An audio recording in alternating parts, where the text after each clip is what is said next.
국정감사가 종반으로 접어든 가운데 라임 사태 핵심 인물인 김봉현 전 회장의 옥중 폭로가 정치권에 파장을 일으키고 있습니다.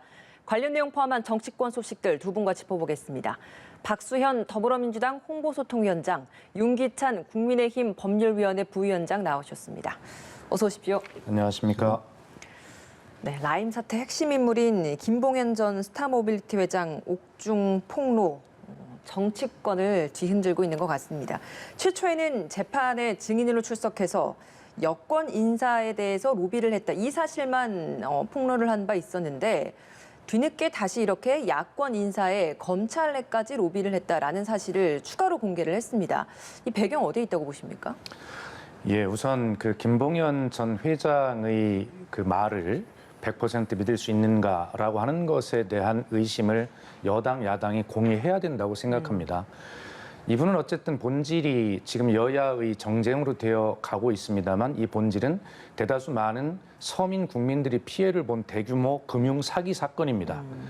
그렇기 때문에 이미 징역을 살고 있는 그 김봉현 회장 입장에서 보면 구속 여부, 형기 여부 이런 것이 크게 중요하지는 않을 텐데요. 네. 다만 여기에서 이제 관련된 금액 이런 것들을 나중에 어떻게 처리되느냐 이 돈 문제가 굉장히 이 사람 입장에 중요할 거라고 생각을 해요. 어쨌든 그런 개인의 입장에서 이제 여러 가지 말들을 하고 있을 텐데 거기에 따라서 문제는 이 국민의 피해 구제와 재발 방지 대책을 마련해야 될 정치권이 그것은 있고 그 말 한마디에 따라서 서로 일희일비하며 춤을 추고 있다는 것이 국민 보시기에 굉장히 문제가 있다 이런 생각을 하거든요. 예. 그래서 결과적으로 야당에서는 장외투쟁을 하겠다. 뭐 여당에서는 공수처하자. 뭐 이렇게 하고 있는데 지금 그런 거 가지고 서로 정쟁을 할 때는 아니다 이렇게 보고 그러나 김봉현 회장의 말을 100% 신뢰할 수 없다 하더라도 자기가 뇌물을 주었다, 액수를 특정하고 그래서 추가로 기소가 되어서 10여 년 가까운 추가 어떤 그 형을 받을 것이 분명함에도 어떤 진술을 하고 있는 거 봐서는 꼭 100% 다 신뢰할 수 없다라고만 할 수 없거든요. 그래서 어쨌든 철저하게 현재 상태에서 검찰 수사를 차분하게 여야는 지켜보고 피해든 국민의 입장에서 이 문제를 처리해야 된다 이렇게 생각합니다. 어떻습니까? 왜 이 시점에 새롭게 이런 의혹을 가지고 들고 나온 걸까요? 뭐 일종의 프레임 전환이라고 봐야죠. 이전에 이철 그 밸류 인베스트먼트 회장이 했던 것처럼 사실은 이 검찰 개혁이라는 단어를 또 썼어요, 이분이. 검찰 개혁이 글쎄 뭐 본인을 위한 것인지 모르겠어요. 어쨌든 금융 사기가 이 사건의 본질이고 더불어서 정관계 로비가 있었는지 여부를 확인하는 것이 이제 두 번째 목적인데 이 본질을 갖다 정관계 로비로 바꿔버린 거고 검찰의 자기 식구 감싸기를 바꿔버린 거죠. 또 하나는 이제 공판이 시작이 되는데 공판 과정에서 본인이 했던 말들을 부인해야 될 필요성도 있을 거예요. 그러니까 검찰 조사의 신빙성을 부정하는 차원에서 이런 말을 했다고도 보여집니다. 왜냐하면 검찰 조사에 사인하게 되면 사실은 증거 능력이 인정되기 때문에 그 내용을 부인하기 어렵거든요. 근데 이렇게 함으로써 재판 과정에서 본인이 했던 말을 뒤집어도 그 뒤집는 말에 신빙성을 부여할 수 있는 여건을 조성했다. 이렇게 보여집니다. 그 구체적인 근거들까지는 나열되지 않은 그러니까 인물과 금액 정도만 지금 공개가 된 상황인 거잖아요. 그러면 추가적으로 좀 어느 근거가 담긴 폭로가 좀 있을 거라고 보십니까? 저는 개인적으로 이게 어떤 사실관계에 대해서 본질을 바꾸는 거는 매우 쉬워요. 왜냐하면 본인이 경험했던 거에서 일부만 바꾸면 되거든요. 그런데 지금 저분이 했던 말들의 대다수는 사실은 법조 비리를 얘기한 거예요. 거기다가 그 야당 인사로 거론되는 분도 본인 스스로 변호사라고 하고 있기 때문에 검사장 출신의 변호사 대부분 법조 비리에 관련된 것들입니다. 그래서 이것이 정치권에서 공방을 할 만한 사안은 아니다. 그 해당 법조인이 정치권에 몸담았다고 해서 야당에 그 야당 인사가 아마 의원을 지낸 분은 아닌 것으로 알고 있어요. 그래서 정치권의 공방 대상은 아니고 의원님 말씀처럼 저는 이것을 확인해야 될 필요성은 있지만 이 확인 차원에서 괜히 국가의 수사력을 낭비할 필요는 없고 오히려 특검으로 가서 확인을 거쳐서 거기에 맞게끔 처벌하거나 조치하는 것이 맞다 이렇게 생각합니다. 그러니까 특검 이야기를 해주셨습니다. 그러니까 여야가 지금 이번 이 사안에 대해서 진실 규명을 위해서 해결할 수 있는 방법으로는 서로 좀 다른 입장을 내놓고 있잖아요. 네. 지금 윤 부위원장님께서는 특검, 그러니까 야당에서는 지금 이렇게 특검을 하자라고 얘기를 하고 있는데 여당은 공수처를 오히려 주장을 하고 있어서 어떤 입장이십니까? 이 문제를 해결하는 방법으로 여당이 공수처를 말하는 것은 아닙니다. 공수처는 일관되게 끝까지 주장하는 그 흐름 속에 있는 것이고요. 어제 당정청이 입장을 조율해서 이야기한 것을 보면 차분하게 수사 결과를 지켜보자는 것입니다. 그것이 맞다고 생각하고요. 지금 우리 윤 부회장님께서 또 야당이 이제 특검을 말씀하시는데 야당 입장에서는 지금 법무부와 검찰이 구조에 신뢰가 문제가 있기 때문에 특검을 하자는 주장은 이해가 갑니다만 그러나 이 피해를 본 국민들 입장을 생각하면 특검이라는 것은 통상 한 4개월 정도 소요가 되거든요. 공수처도 역시 마찬가지입니다. 그런데 당장 빨리 이 문제를 진상을 밝히고 피해 구제와 그다음 재발 방지 대책을 마련해야 될 이 시점에 이것이 정쟁으로 가서 시간이 한 4개월 정도 걸리는 특검이나 공수처를 가지고 한다는 것은 본질을 벗어나는 것이죠. 아시다시피 특검은 국회에서 특검 법률안을 발의해야 하고 그것을 본회의에서 통과시켜야 가능한 것이거든요. 그리고 역대로 보면 특검을 해서 크게 특검을 성공시킨 사례가 경험적으로 저에게는 그렇게 많지 않습니다. 예. 그렇기 때문에 현재는 저는 여당 첫째는 공수처가 이것을 여당의 주장이 아니다. 다만 여당은 좋습니다. 그런 문제가 있다면 특임 검사나 그다음에 특별수사본부는 어떤 게 좋습니다. 그래서 현재의 수사력을 가지고 빠르게 신속하게 수사를 할 수 있는 그런 것이면 좋다 이런 입장인 것입니다.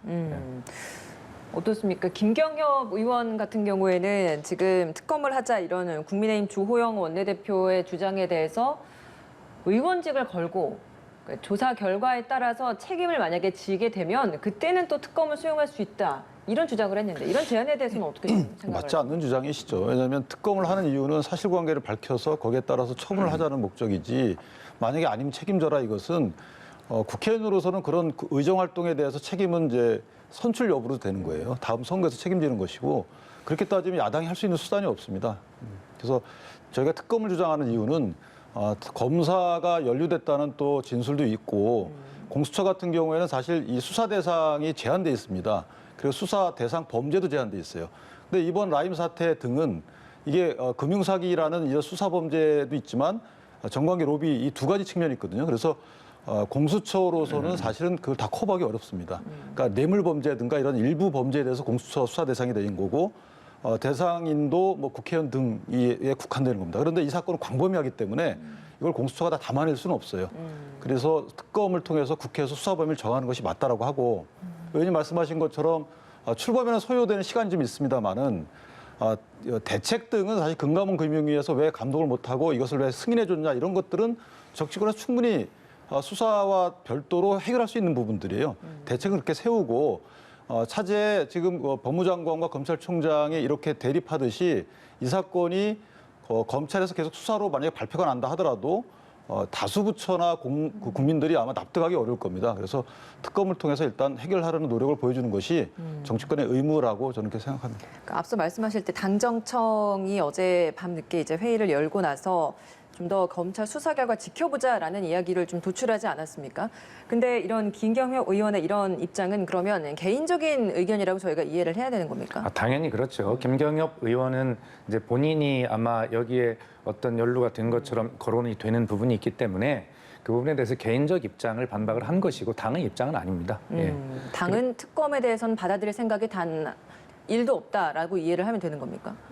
현재로 늘 우리가 어느 당이 여당이 됐지 간에 특검으로 가기 위해서는 검찰이 수사 결과를 지켜보고 그것이 미진하면 특검으로 가자라는 것이 일반적인 매뉴얼 아니겠습니까? 아마 지금 야당도 특검을 주장하지만 그런 매뉴얼에 동의할 거라고 생각을 합니다. 여당이 다시 한번 강조하지만 지금 윤 비원장 말씀하신 대로 공수처로 이 문제를 다루기에는 그 경계가 애매모호한 부분이 있어요. 그래서 여당이 이걸 가지고 공수처로 가자라고 그걸 해법으로 제시하는 것이 아니라 여당은 어제 당정청 입장대로 검찰이 수사 결과를 좀 신뢰의 문제가 있더라도 어쨌든 믿고 지켜보자는 것입니다. 예. 네, 아직 검찰 수사를 좀 더 지켜봐야 한다라는 입장인데 이런 입장이 계속 고수가 된다면 그러면 국민의힘은 장외투쟁까지 실제로 조금 행동에 옮길 가능성도 있는 겁니까? 뭐 장애 투쟁만 올인하는 형식의 투쟁이 아니고요. 예. 병행한다는 것인데 일단 특검이 조금은 불가피하다는 면이 아까 설명드린 있는 것이 지금 중앙지검에 대한 그 법무장관의 수사지휘 태도하고 남부지검에 대한 법무장관의 수사지휘 태도가 좀 달라요. 중앙지검의 경우에는 똑같은 문제가 있었거든요. 중앙지검장이 검찰총장에 보고도 안 하고 관련 문건에 대해서 확인해야 된다라는 실무자의 의사도 무시한 채 지금 확인이 안 되고 있잖아요. 거기에 대해서는 법무장관의 지위가 없어요. 말씀도 없고. 근데 남부지검에 관련돼서는 수감이 있는 사람의 편지 한 통에 이렇게 여러 가지 반응을 하신단 말이에요. 그 반응의 내용도 뭐 검찰총장이 보고받고도 철저히 수사 지시를 하지 않은 의혹에 관련됐으면 배제하기 어렵다. 뭐 이렇게 되게 어려운 이렇게 해가지고 하는 것은 양 기관의 싸움으로뿐이 비칠 수 없고 이 세금을 내는 국민 입장에서 보면 이렇게 오랫동안 벌어질 수사력의 낭비보다는 특검을 통해서 진실규명을 빨리 하는 것이 또 다른 국가의 감독기관이 국회에서 할 일이다 이렇게 볼 것 같아요. 우리 윤 부위원장님 말씀에 제가 잠깐 붙이면 민주당의 입장에서 보면 똑같거든요. 검찰을 바라보는 현재 이 사건을 바라볼 때 민주당에도 윤 부위원장님 주장대로라면 유리한 측면도 있고 불리한 측면도 있어요. 그럼에도 불구하고 민주당은 검찰 수사로 빨리 지켜보자라는 입장을 내는 것은 이것은 신속한 수사 진상 규명이 필요한 사건이기 때문에 그렇습니다.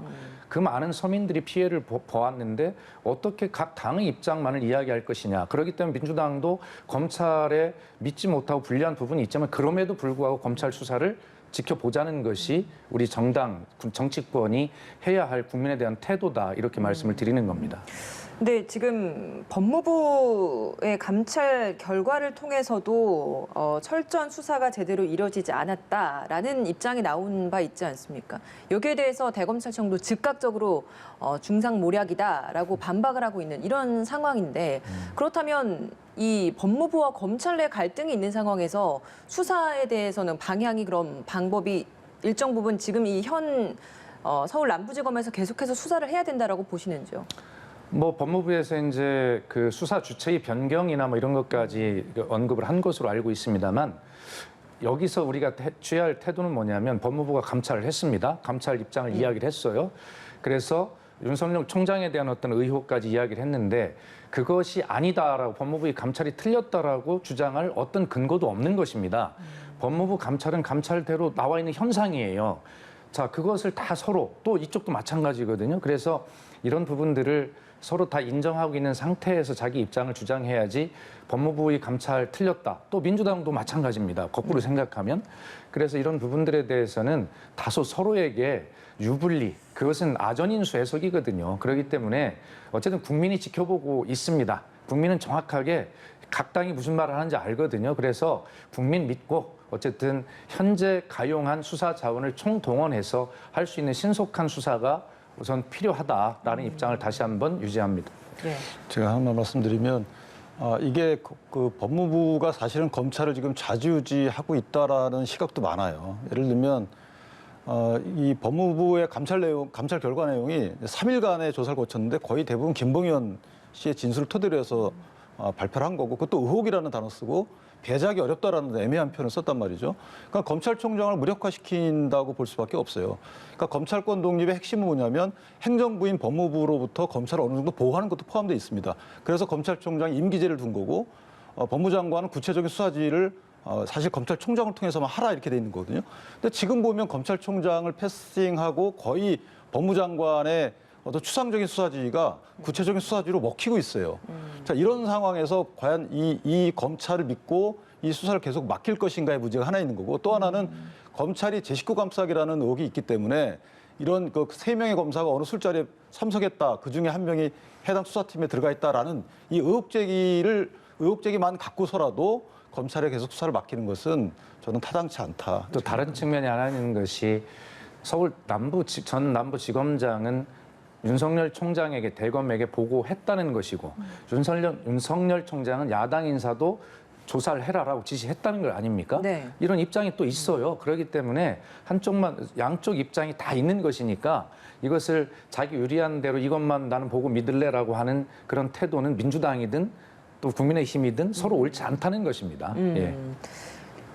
그 법무부 장관이 수사 주체 방식에 대한 변경도 검토하고 있다라고 이야기를 했는데 그럼 실제로 윤석열 총장을 이 수사 지휘에서 좀 배제시키는 가능성까지 열어두고 봐야 되는 겁니까? 저는 법무장관께서 신속하게 감찰 지시를 하고 감찰 결과를 어떤 객관적인 증빙 자료에 대한 설명 없이 애매한 표현을 해서 이렇게 내는 그 의도가 사실은 야당 입장에서는 법무장관을 수사지휘 라인에서 배제하고자 하는 의혹이 있는 게 아니냐라고 충분히 문제제기 가능하다고 봅니다.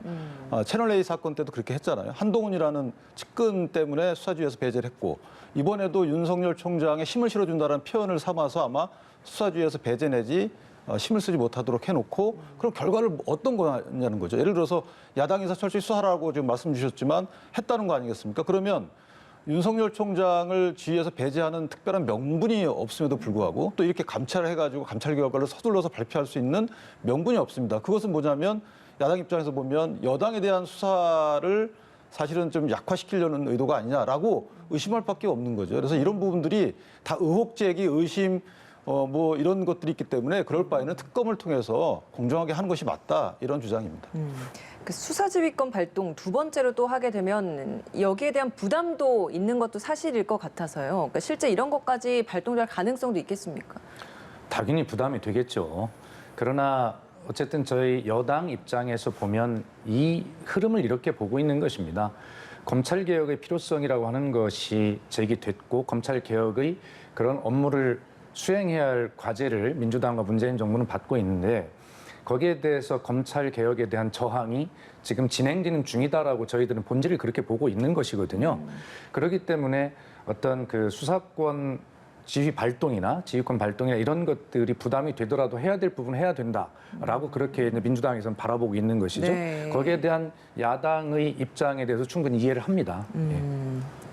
야당에서는 특별검사가 필요하다라는 이야기를 하고 있는데 구체적인 방식으로는 사실 특별검사 이외에도 뭐 특임검사 이야기도 좀 거론되는 면도 있고요. 수사팀에 대한 것을 다른 팀으로 좀 이첩시키는 방안도 좀 거론이 되고 있는 것 같은데 야당의 주장은 특별검사에 대해 더 무게를 두고 있습니다만 현실적인 가능성을 둔다면 어디에 좀 더 무게를 두겠습니까? 사실은 야당 입장에서도 이제 특별수사본부를 얘기를 했었어요. 그것은 윤석열 총장에 관련된 김봉현 회장의 이런 폭로가 있기 전이었죠. 그러니까 윤석열 총장에 뭐 힘을 실어준다, 그다음에 뭐 여러 가지 말들이 나오기 때문에 윤석열 총장이 지휘하는 특별수사본부는 사실상 의미가 없어진 거고, 그러면 검찰의 구성을 맡길 수 없는 국회에서 구성하는 특별검사로 가는 것이 맞다라는 것이고요. 특임검사 등은 사실은 법무장관이 다 승인을 해야 되는 것입니다. 비직제이기 때문에.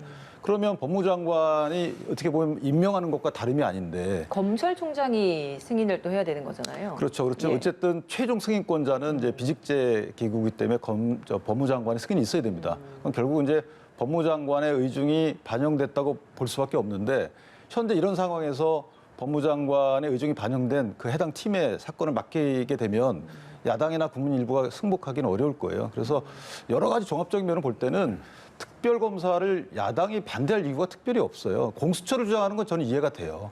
여당이 반대할 이유. 그렇죠. 예. 여당이. 예. 공수처가 특별검사의 임무를 대신하게 한다. 이런 논리는 저는 이해를 합니다만은 이게 공수처도 수사 대상과 범위가 제한되어 있기 때문에 역시 이것도 불완전하다. 그렇다면 특별검사를 통해서 국회에서 모든 걸 담아서 차제의 진실 밝히는 게 맞지 않나 이런 생각이 듭니다. 알겠습니다.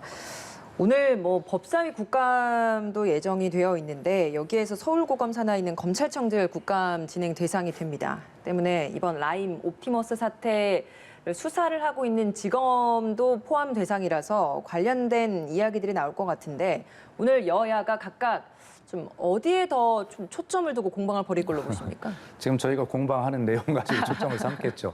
특히 이제 그 내용도 내용이지만 그 출석하는 증인들이 굉장히 핫하지 않습니까? 뭐 이성윤 서울중앙지검장이 나올 것이고 또 윤석열 검찰총장도 이제 나오게 되어 있는 것이죠. 22일 날 그렇습니다. 출석을 하게 22일 날 되죠. 나오게 되어 있는데요. 결과적으로 저희가 논쟁하는 이런 내용을 중심으로 각 당의 입장이 서울중앙지검장에게 그리고 검찰총장에게 서로 크로스 집중될 것이다. 그뭐 뻔히 예상이 되는 일이죠. 예. 어떻게 예상하십니까? 그러니까 오늘 서울 고검 산하에 있는 지검들 국감이거든요. 예, 춘천까지 포함해가지고 네. 뭐 서울 고검 산하 지검 중에서 중앙지검에 대해서는 이제 옵티머스 관련돼서는 여러 가지 얘기가 나올 것이고, 그다음에 중앙지검에서 수행하고 있는 기타 울산지검 관련된 그 당시 선거 관련된 이것도 왜 지지부진하냐 이 부분도 아마 물을 것이고, 남부지검과 관련돼서는 법무부의 감찰 내용이 타당한지 여부 관련해서 남부지검의 수사 담당자와 지휘 라인이 과연 보고를 받고 했느냐. 라임 사태 관련돼서 예. 특히 검사 3명이 술자리에 동석했는 이런 사실 여부에 대해서 적절한 시기에 보고하고 이것이 총장까지 이어졌느냐에 대한, 왜냐하면 송사면 전 그 지검장의 경우에는 수사검사 3명에 대해서 자기도 보고받은 바 없기 때문에 윤석열 검찰총장한테 보고할 수가 없었다, 보고하지도 않았다 이렇게 얘기가 나오고 있어요. 근데 법무부에서는 어떻게 그것이 의혹이라는 말을 썼지만 그것이 공표할 정도의 사실로 거의 확인해서 이렇게 발표하느냐 이거죠. 거기에 관련돼서 아마 공방이 더 치열하지 않을까 이렇게 생각합니다. 예. 그러니까 오늘 이런 쟁점이 될 부분들에서 짚어주셨습니다만 사실 국감 이제 뭐 반환점 돌았습니다. 26일이면 끝나니까 일주일 정도밖에 남지 않은 이 상황인데 쭉 돌아보셨을 때 좀 어떻게 평가를 하고 싶으세요? 예, 뭐 국민과 언론이 이미 다 평가하고 계시지 않습니까? 맹탕 국감이다 이렇게 말씀하고 계신데 야당에서는 여당의 철벽 방어로 야당이 능력을 발휘할 기회가 없어서 맹탕 국감이 됐다라고 여당에게 책임을 돌리고 계시지 않습니까? 예, 그런 부분 있는 거 솔직히 뭐 비판하신다면 수용하겠습니다. 그러나 야당도 좀 귀를 기울여 드려야 될 것이 이 국감이라는 것이 야당의 시간이고 국민의 시간이고 민생의 시간 아니겠습니까? 여당을 공격할 수 있고 야당이 국민으로부터 득점을 할 수 있는 좋은 기회인데 왜 그렇게 여당과 정쟁, 논쟁을 해서 서로 득점을 누가 해야 되는지도 모르는 이런 상황으로 왜 전략을 그렇게 쓰는지를 모르겠다라는 그런 아쉬움을 좀 드리고요. 그래서 결과적으로 국민이 보실 때는 야당이 득점할 수 있는 충분한 소재가 많이 있음에도 불구하고 야당이 그 기회를 잘 활용하지 못한 것은 야당의 전략 부재 탓이다 이런 생각이고요. 그리고 여당은 책임감 있게 어쨌든 여러 가지 정책 국감을 하기 위해서 노력을 하고 있습니다만 야당의 그 정쟁이 예상이 되어지는 부분들의 증인 채택과 참고인 출석 요구 이런 것들로 계속 쳇바퀴를 돌기 때문에 좀 아쉬움이 있다. 지금이라도 이제 반환점을 돌고 후반부로 가기 때문에 이제 야당이 전반기 정쟁을 통해서 여당이 철통 방어한다라고 하는 국민께 그렇게 잘 이렇게 보고했으면 이제 후반기에는 정책 국감으로 전략을 터내서 더 거기에 좀 든든한 득점을 하기를 바랍니다. 근데 정책 국감을 해야죠. 그런데 일단 가장 이슈가 많이 되고 이걸 반드시 밝혀야 되는 국회의원으로서의 의무를 수행하는 과정이었죠. 근데 그중에 이제 120여 명의 증인 신청에 대해서 사실상 몇 사람 빼놓고는 들어주지 않았단 말이죠. 그러니까 맹탕이 되기 이전에 이제 방탄이었기 때문에 맹탕이 된 것입니다. 예전 같으면 일부라도 이렇게 들어주고 공방이 오가고 서로 간에 지어가는 증인 채택이었는데 이번엔 아예 사실상 안 들어주고 뭐 이 변호사 한 분만 이렇게 채택을 해줬는데 저는 이 국민의 민생과 관련돼서 사실은 그 공무원의 피살 사건도 국민의 생명에 관련된 것이고 이번 이 금융사기 사건도 여러 명의 민생이 관련된 것이거든요. 그래서 이것이 재발하지 않으려면 관련되면 반드시 처벌된다라는 이런 선례를 주기 위해서라도 국감에 여당이 좀 전폭적으로 협조를 했어야 되는 게 아닌가 이런 생각을 합니다. 예. 그러니까 여당도 뭐 방어를 할 수 있는 부분은 있겠습니다만 이 정부를 상대로 견제를 하는 역할은 국회가 모두가 해야 되는 부분 아니겠습니까? 그러면 여당 차원에서도 일정 부분 정책 국감을 좀 할 수 있는 부분이 있을 것 같은데 여기에 대한 실적이 없는 부분도 아쉬운 부분도 있을 것 같아서요. 여기는 어떻습니까? 그러면 모든 국회 운영은 결과적으로 여야 공동의 책임이겠습니다만 여당에게 더 책임이 있는 거 맞지요. 그런 측면에서 여당이 책임을 피해갈 수 없습니다. 어떻게 야당 탓만 하겠습니까? 서로 좀 손바닥도 마주쳐야 소리가 난다고 그런 국민으로부터 칭찬받을 수 있는 소리가 날 수 있도록 함께 해야 되는데 결과적으로 여당이 받아들일 수 없는 그러한 증인 신청에만 올인하는 야당도 결과적으로 제가 볼 때는 그 다음 날 신문 일면 제목으로 여당 방탄, 뭐 증인 제로 이렇게 해서 여당이 좀 실점하도록 충분히 역할을 하셨으니까 이제 좀 전략을 바꾸시길 바라고 아까 한 말씀만 드리면 공무원 피격 사건에 관해서 여당으로서 왜 하고 싶은 말이 없겠습니까? 그러나 정말 그 천인 공노할 방법으로 어쨌든 피격이 되고 훼손이 됐다라고 하는 그런 아픔 때문에 여당도 지금 할 말을 안 하고 있거든요. 그러나 야당 그 국방위원님들도 비공개 회의에서 이것은 월북에 맞다라고 다 동의하고 있는 사실인데 그거를 가지고 자꾸 정쟁을 하고 있는 것입니다. 예, 그런 부분들에 대해서 여당으로서 책임을 느끼지만 더 이상 어쨌든 확실한 첩보와 이런 것들을 가지고 야당도 함께 공유하고 있는 이런 부분에 대해서 어쨌든 그렇게 인내하고 있는 것이니 이제 그건 그쯤 했으면 좋겠다는 그런 제안의 말씀도 함께 드리는 것입니다. 예, 그러니까 흔히 이번 이런 정기국회 국정감사 시즌이 되면 신문 일면에 매번 전날에 있었던 국정감사에서 어떤 의원이 얼마나 또 독특한 것을 들고 나왔냐, 뭐 그리고 어떤 주제를 던졌냐 이런 것들이 많이 거론이 되는데 이번에는 사실 그런 것들이 다 사라진 것 같아서 좀 아쉬운 부분이 있는 것도 사실인 것 같습니다. 그러니까 아까 앵커께서 말씀하신 대로 사실은 이제 일부 국회의 기능적인 측면에서 보면 여당도 예전 같으면 이렇게 마지못해서 조금 이렇게 해주는 척 이런 모습이 있었는데 이번 국회부터는 사실 그런 모습을 보지 못해서 차후에는 그런 모습 좀 볼 수 있었으면 좋겠다 이런 생각합니다. 알겠습니다. 이번에는 지지율 관련된 이야기를 좀 하겠습니다. 대통령의 국정 수행 지지율, 오늘 발표된 리얼미터의 지난 한 주 동안의 대통령 국정 수행 지지율을 보면 긍정이 45.8%, 1%포인트 상승했습니다. 그리고 부정이 50%, 그러니까 부정이 1.8%포인트 하락한 상황입니다. 근데 여기에 정당 지지율까지 좀 같이 좀 보면 민주당이 3%포인트 넘게 지금 떨어진 상황이거든요. 국민의힘 역시도 0.7%포인트 상승한 이런 상황이 좀 나오고 있어서 이걸 대통령의 지지율과 정당 지지율, 그러니까 민주당의 지지율 보통은 이제 같이 상승하거나 같이 하락하거나라는 게 보통의 이제 많은 사례들인데 이번에는 대통령의 지지율은 오르고 민주당의 지지율이 떨어진 것 어떤 이유가 크다라고 좀 분석을 하세요? 민주당의 지지율이 이제 3.4%포인트 소폭 하락을 했지요. 그런데 문제는 이것이 국민의힘이나 다른 야당으로 특히 국민의힘 제1야당으로 이것이 가느냐의 문제인데 국민의힘은 또 거의 강보합세입니다. 오히려 열린 민주당으로 2.6%포인트가 올라갔지요. 그렇기 때문에 떨어지는 민주당도 반성해야 되고요. 그걸 다 흡수하지 못하는 국민의힘 조금 더 반성해서 힘을 내야 되고 그렇습니다. 그래서 어쨌든 그 국정감사 기간 중에는 여당의 지지율이 떨어지고 야당의 지지율이 대폭 올라가야 되는 건 맞는데 저 지지율 변화를 보면 그렇게 양 당이 서로를 가지고 지적질하고 내 탓이라고 할 자격은 없어 보인다 이런 생각이 들고요.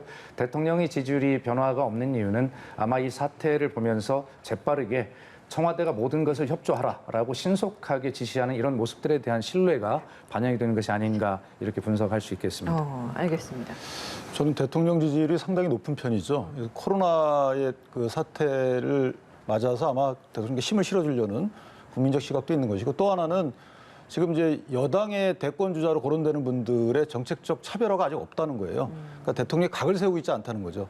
그래서 그 지지율이 해당 여당 지지율 그 비판적 시각으로 변하지 않고 어떻게 보면 바람직하기도 하고 또 사실 바람직하지 않은 면도 있는 겁니다. 지금쯤이면 사실은 여당 주자들이 현 정부의 정책적 실패를 난 이렇게 만회하겠다, 바꾸겠다라고 해서 비전을 내놔야 되는데 현재 그런 식의 활동이 없는 거죠. 그러다 보니까 대통령 지지율이 견고하게 유지되는 게 아닌가 이렇게 생각합니다. 그러면 국민의힘의 지지율은 소폭 상승한 부분에 있어서 앞서서 이제 여당의 지지율이 좀 떨어지면 그게 야당으로 올라가야 되는데 그러지 않은 부분에 있어서는 어떤 이유가 가장 크다고 보세요? 저는 사실 저게 정당 정치의 위기라고 봅니다. 정당 정치가 사실 너무 소꿉장난하듯이 하고 있어요. 뭐 국회에서 누가 잘했니 이런 걸 싸울 때가 아니고 좀 더 창의적인 누가 얘기를 해야 되는데 그런 부분이 없거든요. 그거 하나 하고 또 하나는 물론 뭐 일각에서 거론되는 국민의당에는 유력한 대권 주자가 없기 때문에 이런 부분도 없잖아 있겠죠.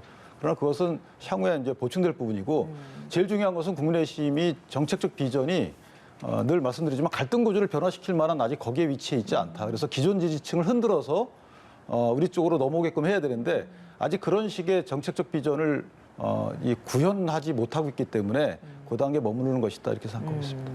열린민주당 지지율 앞서 이제 위원장께서 짚어주신 부분이 있었는데 2.6%포인트 올랐습니다. 이게 떨어진 민주당의 지지율이 열린민주당으로 갔다 이렇게 해석해도 무방하겠습니까? 저는 그렇게 봅니다. 그러니까 민주당의 어떤 그 강성 지지층 중에 일부가 민주당의 현재 대응에 대해서 좀 불만족스러운 부분이 있다는 의사표시라고 봅니다. 근데 저게 강해지면 이제 사실은 대선 주자 일부가 저 표를 흡수하기 위해서 강성 발언을 하기 시작할 것이고 그렇게 되면 대통령에 쏠렸던 지지율이 좀 흩어질 가능성도 있다 저는 이렇게 봅니다. 알겠습니다. 지지율 얘기 나눠봤고요. 월성 원자력 발전 1호기 조기 폐쇄 결정에 대해서 감사를 1년 넘게 진행을 했습니다. 그 결과가 이제 내일 정도에 좀 발표될 것 같습니다. 오늘 보고서에 대해서 최종 의결을 할 것 같은데 결과가 나오는 만큼 또 어떤 결과냐에 따라서 파장이 굉장히 클 것 같아서요. 어떻게 좀 예상을 하십니까? 예, 이 결과가 이제 뭐 파장이 클 것이다. 문재인 정부의 에너지 전환 정책, 야당에서는 그것을 탈원전이라고 비방하고 있습니다만 그 정책에 대해서 영향을 미칠 거냐라고 하는 문제거든요. 그래서 저는 그렇게 보지 않습니다. 근본적으로 다른 것입니다. 월성 1호기는 이미 2012년에 설계 수명 30년을 다 했고요. 그래서 그때 이제 한수원이 7천억 원의 비용을 들여서 이것을 설계 수명을 10년 더 연장하려고 한 것입니다. 그 연장이 된 것이죠. 그런데 문재인 정부 들어서서 이것을 2015년에 이제 재가동이 됐는데 문재인 정부 들어서 2018년에 이것을 이제 중지한 것이고요. 그 중지시킨 이유가 아니 설계 수명 30년을 다 했는데 그 후쿠시마를 보면서도 이런 일을 해서는 안 되지 않습니까? 그런데 이것을 마치 우리 사회의 이 에너지 전환 정책의 논의가 이념이 들어가서 이것이 탈원전으로 자꾸 양극화되는 것이 굉장히 걱정스러워요. 문재인 대통령은 신고리 5, 6호기를 중단하겠다는 대선 공약을 했음에도 불구하고 이것을 공론화위원회를 거쳐서 신고리 5, 6호기 건설을 지속 재개하는 결정을 한 것입니다. 그리고 문재인 대통령 2017년 임기 시작될 때 24기였던 이 원전이요. 임기 마치는 22년이면 28기로 늘어요, 오히려. 그렇기 때문에 문재인 정부가 원자력 발전을 완전히 없앤다라고 하는 이런 오해를 국민 여러분께 안 하셨으면 좋겠고요. 우리나라의 원자력 비중이 워낙 25.9%, 26% 높기 때문에 그것을 일부 약간 줄이면서 그것을 재생에너지로 저는 조금 전환하자라는 그런 것인데 어쨌든 뭐 그런 것에 대해서 오해가 없으셨으면 좋겠고 야당도 탈원전의 이념을 프레임을 씌우지 않았으면 좋겠고 결국 우리의 안전의 문제거든요. 이번 월성 1호기 결정이 빠르면 오늘 아니면 내일 발표가 될 텐데 이것이 이제 그런 어떤 그 프레임으로 양극화시키는 그런 계기가 어떤 입장이 나오든 저는 뭐 되지 않을 거라고 생각하고 그렇게 안 해야 된다고 생각합니다. 예. 야당 입장에서는 어쨌든 정부가 이념적 그 시각으로 접근했다는 시각을 갖고 있어요. 야당 입장에서는. 왜냐하면 이것이 국회 예산처와 원안이 그다음 한국전력이 독립된 세계기관이 해가지고 경제성이 있다. 그러니까 다시 고쳐서 쓰자라고 해서 7천억 원을 리뉴얼 비용으로 들였단 말입니다. 그래서 이것이 원안위에서 일단 인허가를 다 받았어요. 그러다 갑자기 정부가 정권이 바뀌면서 원안위원장이 새로 왔죠. 수력원자력위원장이 새로 오고 그때 이제 조기 폐쇄 결정이 나온 겁니다. 예. 그 과정도 심상치 않은 부분이 있어요. 이사회 의결 과정이 적절한 그 서면을 내지 않고 요약본을 내고 이사회 의결을 했다. 이런 식의 이제 여러 가지 문제점이 나온 겁니다. 그래서 국회에서 이것을 감사원이 감사해라 이렇게 의뢰를 한 거고 원래 2월 달에 나왔어야 되는 거죠. 국회법에 따르면 3개월 플러스 2개월이니까 5개월 내에 나와야 되는 건데 아직까지 안 나오고 있는 이유는 내부에서 좀 심하다. 어떤 반항이 심하다. 이런 이제 감사원장의 말도 있었는데 어쨌건 이것이 감사원 결과에 정부가 좀 따라줬으면 좋겠다. 여야도 마찬가지입니다. 감사원 결과가 본인들 의견에 맞지 않는다고 해서 또 폄훼할 것이 아니고 감사원이라는 독립기구가 발표를 했으면 그걸 믿고 거기에 따른 조치를 취하는 것이 맞다. 그래서 중요한 것은 감사원의 지금 과정은 우리 윤 비원장의 말씀대로 이것을 폐쇄하는 과정에서 이제 경제성이라고 하는 것이 기준이 됐거든요. 좋습니다.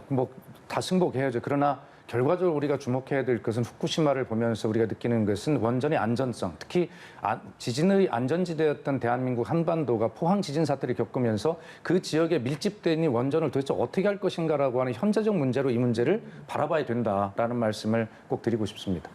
알겠습니다. 내일 정도에 발표될 것 같은데요. 어떤 결과가 나올지 지켜보도록 하겠습니다. 마지막으로 민주당 이낙연 대표가 일본의 가와무라 다케오 한일의원연맹 간사장과 어제 만난 이야기를 나눠보겠습니다. 스가 요시히데 신임 총리의 측근으로 알려진 인물과 이렇게 만나게 된 건데 최근에 한일 관계가 굉장히 좀 경색되어 있고 한중일 정상회담 또한 성사될지 여부까지 지금 불투명한 상황에서 이렇게 만남이 성사가 됐습니다. 현안에 대해서 당국 간에 적극적으로 협의하자, 서로 지혜를 짜내자라는 데 의견을 일치했다. 이런 이야기까지는 도출이 됐습니다만 이게 실제 어떤 성과로까지, 그러니까 결과물로까지 나올 수 있을 가능성 좀 어떻게 좀 보십니까?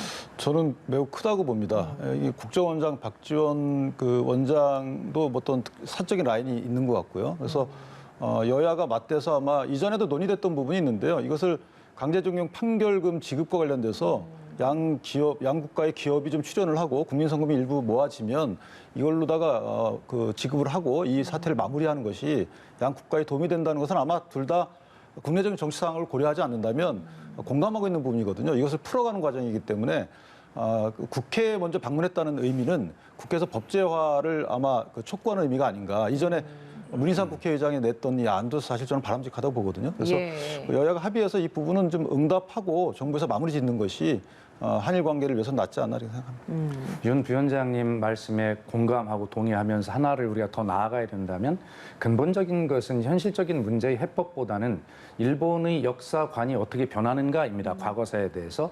과거사는 과거사대로 미래를 위한 전략은 전략대로 투트랙으로 나아가야 된다는 데 동의하지만 그러나 미래를 위한 전략도 과거사에 대한 철저한 반성이나 인식 없이는 나아가기 힘들다.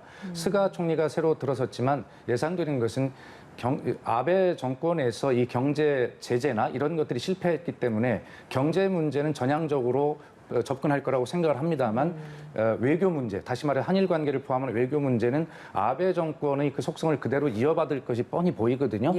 그래서 엊그제 독일 베를린시의 미테구의 평화의 소녀상 이런 문제들도 이제 그렇게 진행이 된 것이고 과거와는 달리 뭐 스가 총리나 관방장관, 외교장 이런 사람들이 직접 나서서 이걸 일본 정부가 독일 정부 얘기해서 된 것이다라고 그렇게 생색을 내다가 망신당한 것 아니겠습니까?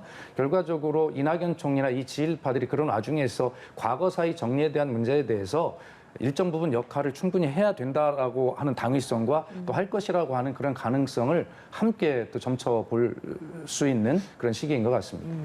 제가 짧게 하나만 말씀드리면 그러니까 말씀하신 근본적인 문제 해결이 제일 중요합니다. 그런데 그게 해결이 안 될 경우에는 먼저 실리지를 취해야 되지 않습니까? 그러니까 스가 같은 경우에는 사실은 또 재선이 돼야 되기 때문에 아베와 다른 행보를 보일 가능성이 있어요. 경제적인 측면, 민생 부분 관련해서. 근데 관광 수요 내지 여러 가지 그 경제적 측면에서 보면 대한민국과 어느 정도 협력을 할 가능성이 있거든요. 그래서 이거를 정부가 잘 활용했으면 좋겠다 생각합니다. 알겠습니다. 오늘 도움 말씀 여기서 마무리 짓겠습니다. 박수현 더불어민주당 홍보소통위원장, 윤기찬 국민의힘 법률위원회 부위원장과 함께했습니다. 고맙습니다.